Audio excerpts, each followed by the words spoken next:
In these next couple of examples, we're going to be looking at annuity payment information. So this example is looking at if we have a present value of these amounts and we're planning to take payments, so many years of payments at a certain percentage rate, what would that yearly payment be over 6 years?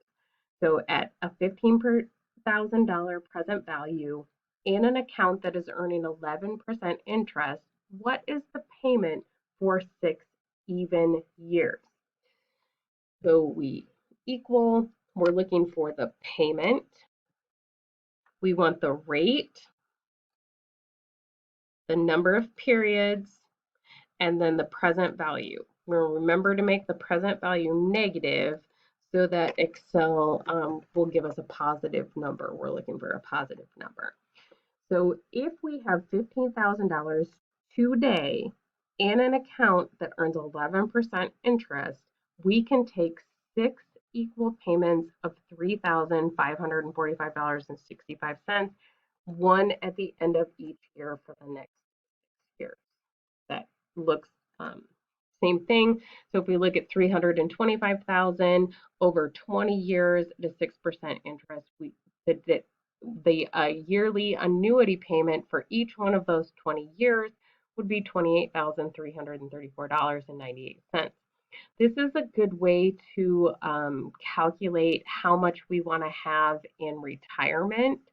So if we're looking at if I had $325,000 in a 6% account, at the time I retired, I could take annual payments of $28,334.98 for 20 years of retirement. In this one, we have the payment, but we want to know what is the present value of those payments. So then we're going to use the present value. Remember to make that negative so we get a positive number. So the rate, the number of periods, and then the payment. We get a present value of $9,026.74. So we can see that this is just flipped. If I want a regular payment, a yearly payment of $53,200 for 28 years, then I need to have $370,000 in an interest-bearing account of 14% when I decide to start taking those payments. In this one, we have the future value, and we want to know the payment. The formula is still the same. It's the PMT or payment. A little bit different because we don't have a present value. So we're going to take the rate, the number of periods, and then we put a comma in.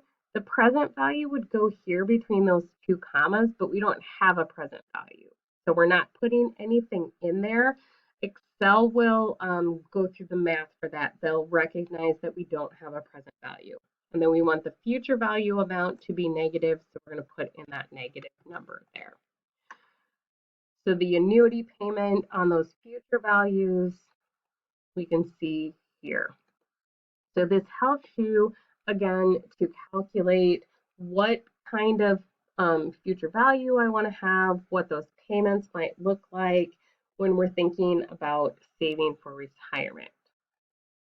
In this one, we have the payment, and we're looking for the future value. So we're going to use future value. We have the rate, the number of years, and then a negative number.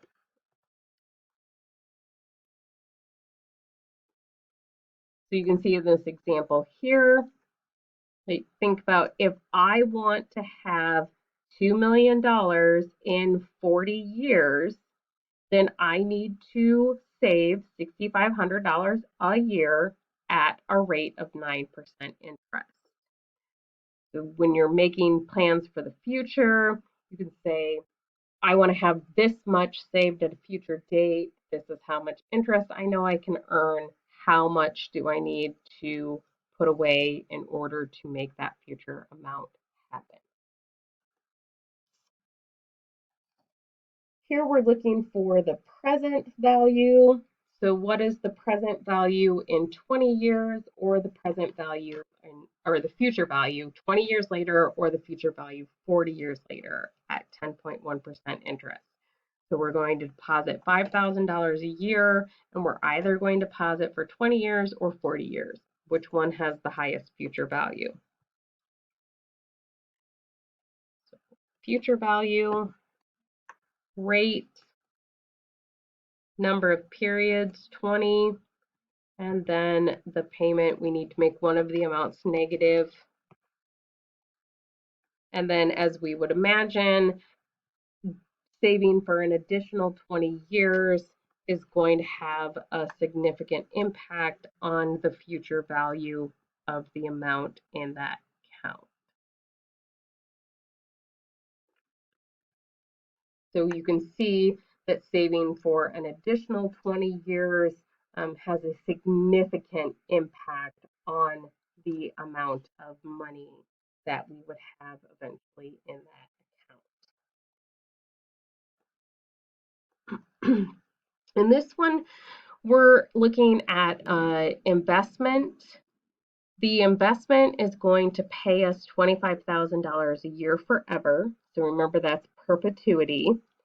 And we want to know if the required rate of return on this investment is 4%, how much would we pay for the policy on the day that we bought that investment?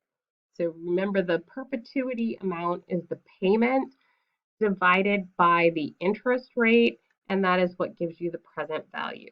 So we take the payment divided by the interest rate to get the present value. The present value of this policy is $625,000. That is the most we would want to pay for this investment if our required rate of return is 4%.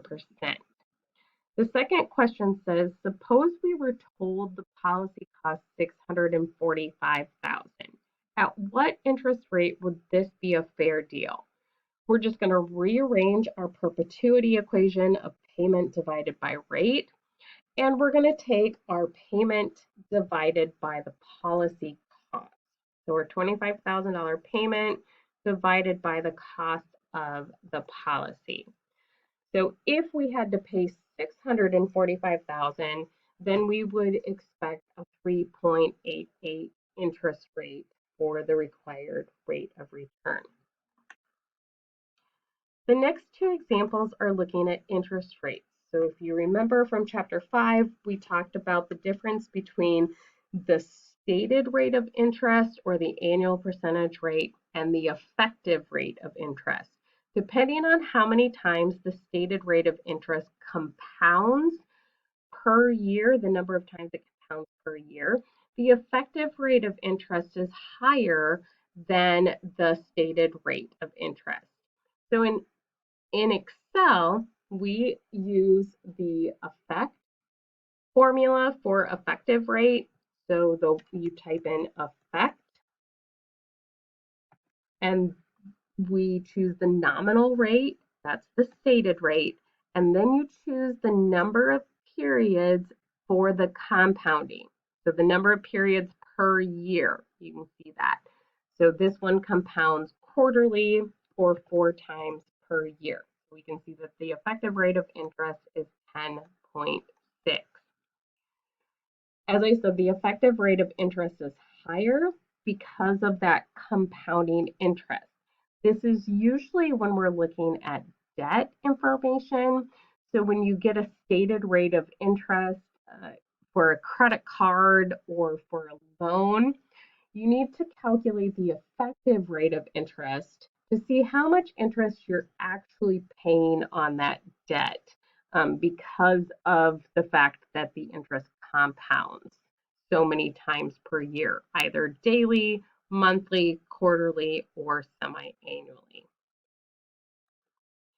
In this, we have the effective rate, and we're trying to calculate what the stated rate or the annual percentage rate is. That is the nominal rate of interest. So the formula is nominal. And then we would pick the effective rate and the number of times per year compounding. And that gives us the stated rate of interest. In this example, we're looking at monthly deposits. So in every other example, we've been looking at yearly deposits, and now we're looking at a monthly deposit. So we need to remember that we have to take our information and calculate it by month instead of by year, because the formulas are done to calculate by year. So if we're looking at this first, this is our annual interest. So we have to figure out what the monthly interest is. So we have to divide it by 12. If we had monthly interest, we'd take it times 12 to get yearly interest. So if we're looking for the future value of these deposits for $500 a month for 35 years at 9.5%, we're going to do our future value calculation. So future value, and you want a negative in front of it. But when we calculate the rate, we need the rate to be divided by 12 because we need the monthly rate and not the yearly rate. We're given the yearly rate. So the yearly rate divided by 12 times per year. And the number of payments, so the number of periods, it's 35 years, but it's monthly. So it's 12 times a year for those 35 years. So for the number of periods, we take 35 times 12. Now you could have just put number of periods as 35 times 12 instead of doing the calculation within your formula, but it works either way. And then the payment, which is $500, and we get the future value of that amount. So if you have an account that has 9.5% interest and you save $500 a month for 35 years, the future value of that annuity is roughly $1.7 million. In this last example, we're looking at the present value again. So we can look at the net present value, so NPV, of the individual cash flows, the rate, and then the values all added together. Remember, we can also do that out with the long formula like we did in example 1.